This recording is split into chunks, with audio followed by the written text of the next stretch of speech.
Hi guys, इस video में हम समझेंगे पेनी स्टॉक्स क्या होते हैं, क्या हमें उनमें इन्वेस्ट करना चाहिए और ये कितने रिस्की हो सकते हैं।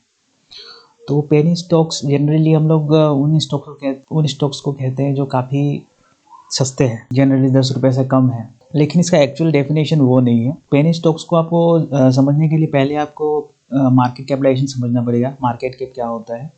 तो मार्केट कैप एक्चुअली जितने भी उस कंपनी के शेयर्स है और उसके करंट मार्केट प्राइस से अगर हम लोग उसको मल्टीप्लाई करें तो हमें उसका मार्केट कैप मिल जाएगा।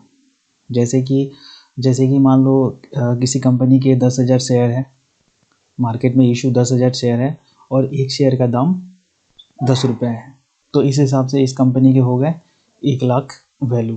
तो इस कंपनी के जो वैल्यू है वो 1,00,000 है।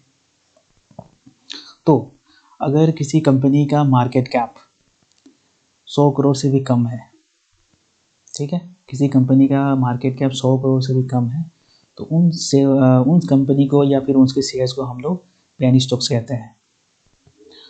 और ये स्टॉक्स बहुत वॉलेटाइल होते हैं, बहुत वॉलेटाइल। तो इनमें इन्वेस्ट करना तो जनरली बहुत रिस्की होता है, क्योंकि जब मार्केट जब तेज़ी में रहता है तो ये सब जो स्टॉक्स है वो काफ़ी तेज़ी से भागता है ये स्टॉक। लेकिन जैसे ही मार्केट का मूड ख़राब हुआ, मार्केट गिरने पे आया, तो ये स्टॉक लगातार आपको लोअर सर्किट मारते जाता है, तो वहाँ से आपको निकलना भी बहुत मुश्किल होगा। तो इसीलिए इन स्टॉक्स में इन्वेस्टमेंट करना तो बहुत रिस्की वाला चीज़ है। लेकिन हाँ, अगर आपको इन्वेस्ट करना ही है तो अपना कैपिटल का एक छोटा पार्ट, बहुत ही छोटा पार्ट आप इन पेनी स्टॉक्स में इन्वेस्ट कर सकते हो।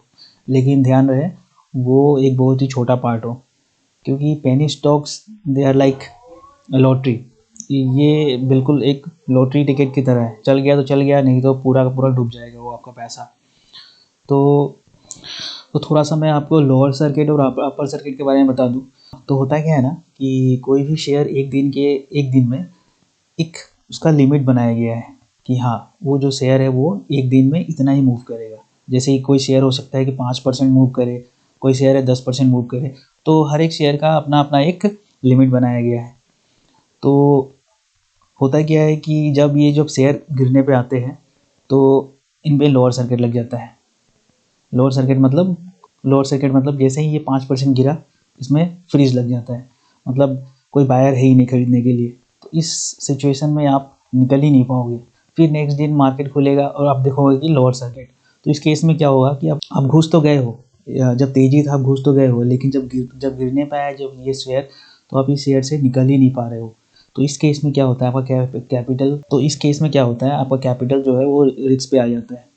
तो इसीलिए इन सब स्टॉक्स में आप इन्वेस्ट करो, लेकिन एक बहुत ही छोटा अमाउंट इन्वेस्ट करो जो कि आपका नुकसान भी हो जाए, तो उतना आपके कैपिटल पे उतना असर ना पड़े। और जनरली मैंने देखा है कि कोई नया शेयर मार्केट में आता है तो सबसे पहले पेनी स्टॉक्स में ही ध्यान देता है कि पेनी कौन सा जो शेयर है जो सबसे सस्ता दिख रहा होगा उसको 50 पैसा, 1 रुपया, 2 रुपया, उन स्टॉक्स में वो ज़्यादा इन्वेस्ट करता है। लेकिन ऐसा नहीं करना चाहिए।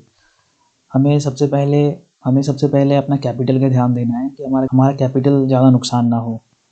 तो सबसे पहले तो आप उन स्टॉक्स को देखो जो फंडामेंटली बहुत ही अच्छे स्टॉक्स हैं, उन शेयर्स में आप पहले इन्वेस्ट करो। फिर जब आपको थोड़ा सा गेम समझ में आने लगे, तब आप इन पेनी स्टॉक्स को देख सकते हो। तो आप लोगों के लिए मैं इसे समराइज कर देता हूँ। पेनी स्टॉक्स वो है जिनका मार्केट कैप 100 करोड़ से भी कम है, और ये जो स्टॉक्स है ये बहुत वोलेटाइल होते हैं। जब तेज़ी होता है तो जब मार्केट तेज़ी में रहता है तो लगातार तो ये काफ़ी तेज़ी से आगे बढ़ते हैं। लेकिन जब मार्केट गिरने पे आता है तो सबसे पहला तो मैं एक बार समराइज़ कर देता हूँ। पेनी स्टॉक्स वो है जिनका मार्केट कैप 100 करोड़ से भी कम है। तो आप जब भी इन्वेस्ट करो तो सबसे पहले उस कंपनी का, उस स्टॉक्स का मार्केट कैप चेक करो कि उसका मार्केट कैप कितना है। अगर 100 करोड़ से भी कम है, मतलब वो शेयर्स मतलब वो जो शेयर है, वो जो स्टॉक है, वो एक पेनी शेयर्स कहलाएगा। और इन स्टॉक्स में आप उतना ही इन्वेस्ट करो जितना आप खोने के लिए तैयार हो, क्योंकि ये पेनी स्टॉक्स होते हैं तो बहुत ही रिस्की है। तो इस वीडियो में इतना ही। Thank you.